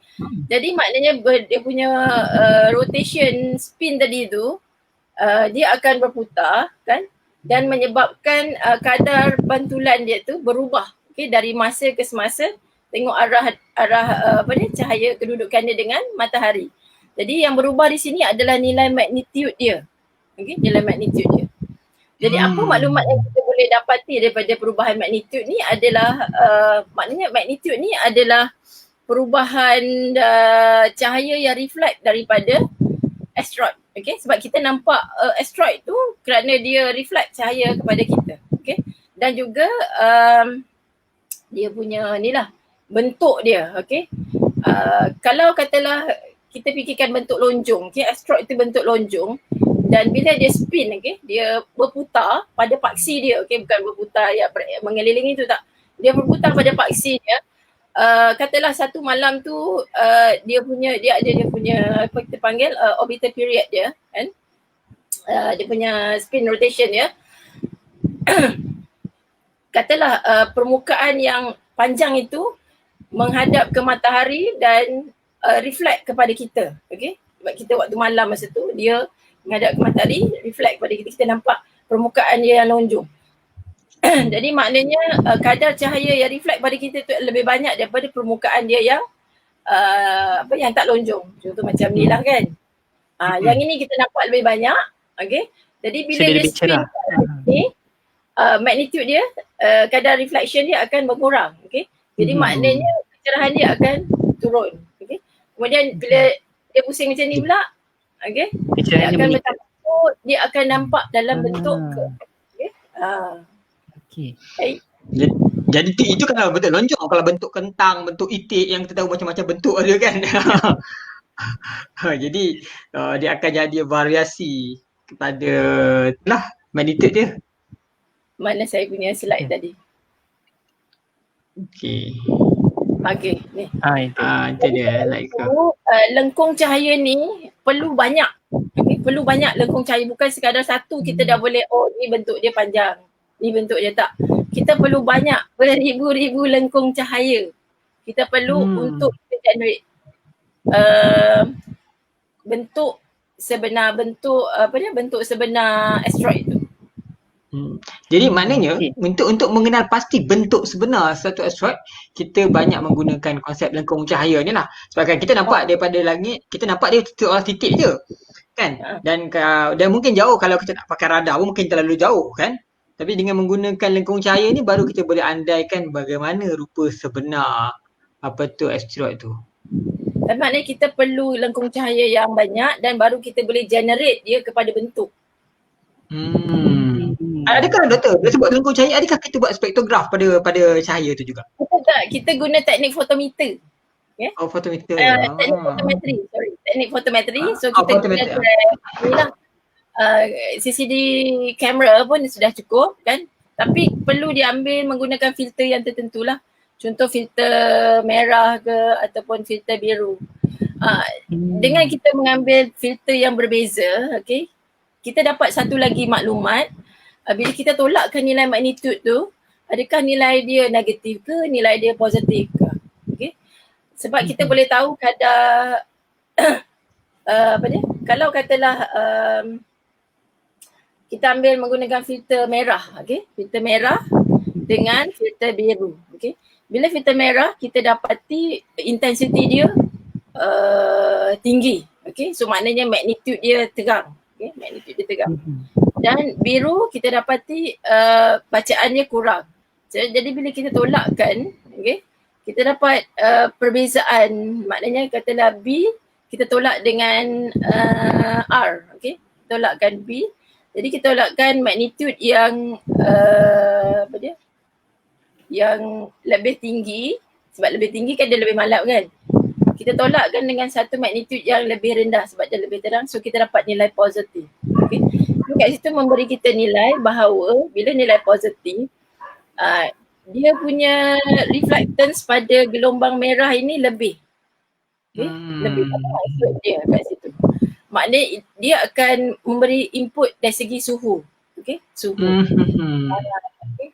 So maknanya mungkin mungkin suhu surface, okay, di permukaan asteroid itu tidak berapa panas mungkinnya. Okay. Dan boleh memberitahu kita maklumat tentang jenis material. Contoh carbon, okay. Kalau satu objek itu terdiri daripada carbon, okay, bila kita gunakan filter yang berbeza, okay, so dia akan ada perbezaan nilai. Menarik.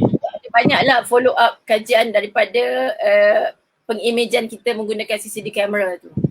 Dia bukan sampai kepada dia semua, bukan hanya kepada untuk positioning, tapi dia boleh kita boleh dapatkan light curve dan kita boleh dapatkan analisis dia punya kandungan. Selain daripada kalau kita nak buat kajian tentang spektrum, nak mengetahui secara direct konten dia, kita gunalah spektrograf kan.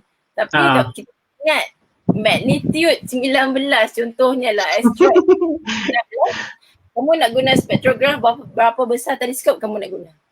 Oh, nak pecahkan dia punya tu. Okey. So kita clear lah maknanya. Maksudnya doktor, kalau nak pakai, walaupun kita pakai apa ni, data yang kita gunakan ni, kita doktor gunakan CCD kan, adakah CCD biasa yang kita boleh beli untuk buat tu Azim kan? CCD biasa kita boleh gunakan atau ada CCD yang lebih sensitif untuk kan kita couple charge device ni kan untuk patutkan foto, adakah perlu yang lebih quality dia macam mana yang kita boleh betul-betul dapatkan dengan magnitude yang begini? Sebab saya tak pernah lah ambil asteroid menggunakan DSLR kamera kan, tak pernah lagi kan. Jadi biasa saya gunakan yang scientific grade lah untuk ambil buat imaging asteroid ni, okay. Untuk dapatkan light curve dan sebagainya, kita kena guna CCD kamera yang scientific grade lah, maknanya kelas penyelidikan lah. Sebabnya bila sebabnya asteroid ini kita tahu dia bukan bintang, okay? Dan dia punya brightness tu sangat malap, okay? Kalau kita guna CCD yang noise dia tinggi, kan? Hingar dia tinggi, dia tenggelam bersama hingar tu. Kan? Dia hingar terus. Hingar. Banyak sangat noise kat situ. Kita ada kawan kita ni daripada Penang ni, Hingar ni kan. Dia kata CCD Santa Barbara, soalan dia. Lain macam. Yang saya guna tu ialah SBIG camera lah kan. Itu dia punya brand dia. Tapi sekarang ni ada banyak brand lah. Dan yang yang scientific grade ni ada banyak. Bukan SBIG saja, bukan Santa Barbara ni dah tak ada dah. Kan? Dah tak ada dah. Macam mate dah. Dia macam mate lah. Ada company yang tapi maknanya untuk asteroid ni dia perlu kamera yang tahap itulah kalau kita nak buat penyelidikan. Kalau setakat nak ambil gambarnya mungkin nak suka-suka je mungkin ni lah kan. Mungkin boleh lah kan. Kalau untuk analisis ada analisis terusnya dan perlu kamera yang scientific grade lah. Okay, menarik. Okay, jadi sekarang kita pun dah sampai 1 jam setengah dah kita berlangsung kan Azim kan. Ini masa kita sebenarnya 1 jam setengah je, tapi kalau kan banyak sangat soalan, tapi mungkin nanti ada masa kita akan cuba respon lah, doktor pun boleh respon dalam soalan-soalan. Dan kita ucap terima kasih lah pada rakan-rakan kita yang dekat dalam ni yang saya lihat perbincangan tu menjadi rancak juga, bukan kita saja bincang. Kalau doktor lihat dekat komen-komen ni, mereka juga berbincang dalam tu sampai kemari saya lihat. Jauh pergi tu. Tapi terima kasih kepada yang beri perkongsian dalam ni. Okay. So sebenarnya kita dah sampai ke penghujung Azim kan? Ke atau doktor nak kongsikan sedikit?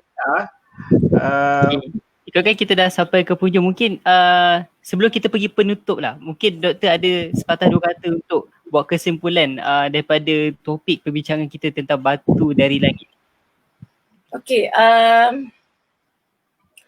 saya rasa cuma nak kongsikan tentang sesiapa yang berminat untuk membuat kajian ini dan mungkin berminat untuk mencerap asteroid, okay. So pertamanya kita kena conserve, okay, kita punya langit malam ni. Kena bantu untuk kurangkan pencemaran cahaya. Okay. Sebab bila kita menggunakan teleskop, dia memerlukan kondisi yang gelap, okay, yang tidak ada light pollution. Jadi teleskop optik lah terutamanya kan, dia buta bila terang, dia bila gelap. Saya pertama kali pakai dengar ayat tu, kita boleh pinjam ke? Buta bila tengah. Jadi mungkin kita cubalah, okay, berkempen untuk kurangkan pencemaran cahaya. Maknanya cahaya yang kita suluh tu sebenarnya adalah untuk kegunaan kita menyuluh di bumi, bukan menyuluh yang di langit. Okay. Betul. Okey. Doktor cakap pasal langit gelap kan? Doktor sentuh tentang pencemaran cahaya tu. Penting untuk kita pelihara langit kita ni. Ya.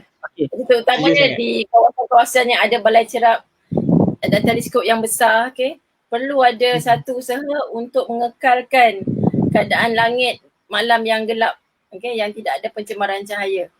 Mungkin saya ingat perlu ada hub astronomi, okay, yang mana di kawasan itu tak perlu ada aktiviti pencahayaan waktu malam. Kita kena perbuat. Kalau kita nak buat taman tema ke apa, boleh, silakan, tapi waktu siang. Malam tutup. Syarat dia. Saya rasa tapi malam tutup. Okay. Perkara yang paling penting tentang pencemaran langit ni bila sebut pasal, kerana kita pun pernah bincang tentang isu pencemaran langit ni beberapa kali lah. Dan kita kongsikan juga pasal langit gelap, betul. Nuraini, dan dengan dark sky, kita pun ada bawakan mereka bersama kan. Jadi apa langit kita cuba dan kita usaha bersama lah. Maksudnya kita cuba bentuk komuniti, kerana saya percaya untuk rakyat kita, masyarakat kita, istilah pencemaran cahaya ni mungkin baru pertama kali. Dia tak seperti pencemaran sungai, kim-kim tu. Kan itu memang biasa, pencemaran udara, pencemaran air tu biasa kan. Pencemaran cahaya ni saya rasa tahun ni lah tahun yang paling banyak kita dengar istilah pencemaran cahaya, dan kita nak semarakkan lagi supaya dia lebih ramai orang sedar tentang pencemaran cahaya. Dan bukan sekadar nak menunjukkan pencemaran cahaya, tapi sebenarnya nak menunjukkan nilai di sebalik. Kalau pencemaran tu tidak wujud, apa nilai yang kita dapat? Kita dapat lihat bintang yang banyak, yang kita dapat lihat langit yang cantik. Itu sebenarnya matlamat apa di langit. Jadi sebab itu kami ada buat laman. Apa nama laman tu? Kita ada laman web langitgelap.apadilangit.com. Okay. Jadi semua lokasi, betul. Semua lokasi-lokasi yang ada potensi gambar-gambar Milky Way, bintang, langit yang berbintang cantik, semua kami kumpulkan daripada astrofotografer negara kita dan masukkan dalam tu. Okey. Okay, mungkin sebelum kita tutup, kita dah nampak teleskop di belakang doktor tu daripada tadi tu, daripada sejam tadi dah beroperasi. Mungkin ada something ke nak ditunjukkan doktor? Cerapan sedang dilakukan secara live. Ada ke belakang tu? Awan sekarang. Saya rasa langit tengah berawan. Sebenarnya waktu sekarang ni kita boleh lihat Jupiter, kita boleh lihat Saturn. Betul lah, malam ni cantik sebenarnya. Memang subhanallah cantik lah. Tapi saya rasa langit berawan kan, Surya? Langit tengah berawan. Okay. Teleskop ni sebenarnya dia menghadap ke arah bulan. Okay. Kalau kita nak shootkan Saturn daripada teleskop ni, tapi berawan sekarang. Kalau langit clear tu mesti best tu. Saya rasa kan antara yang saya jumpa kan bila sebut pasal awan teleskop ni kan, cara dia kalau berlaku kemarau ialah kita beli teleskop banyak-banyak. Dia terbalik mafhum mukhalafah. Bila kalau kawasan tu kalau kawasan tu dia kemarau, kita belilah teleskop banyak-banyak, nanti berawan. Selainnya bila kita pasang teleskop baru awan, tak pasang cantiknya langit malam ni. Kita kena bersahabat dengan yang menjaga tu.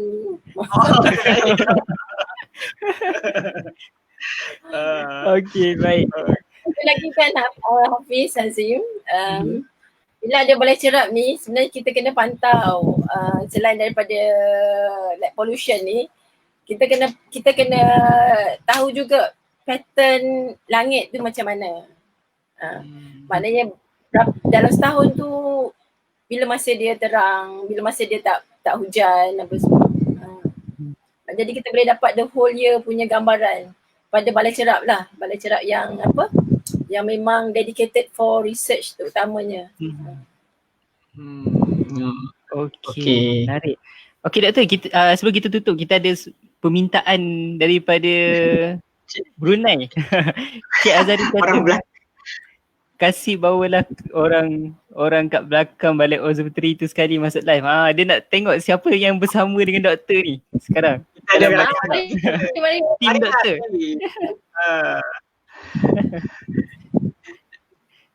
Astronomer ni bukan kerja seorang. Doktor ada tim yang sedang membantu doktor. Dia bantu saya di Makmal lah. Kemudian yang belakang sana tu adalah pelajar, pelajar Akademi Pengajian Islam yang ambil program astronomi Islam. So dia mana dia? Mana tu?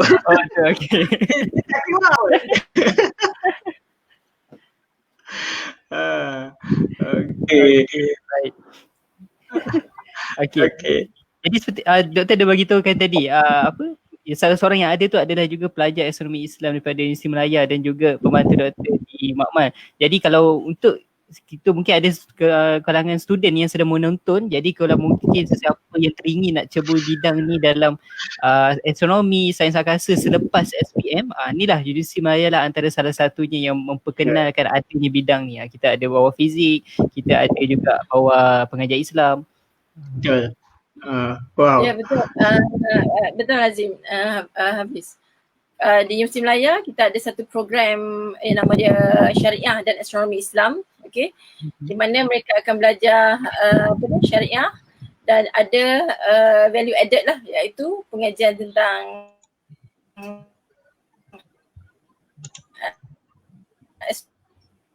astronomi.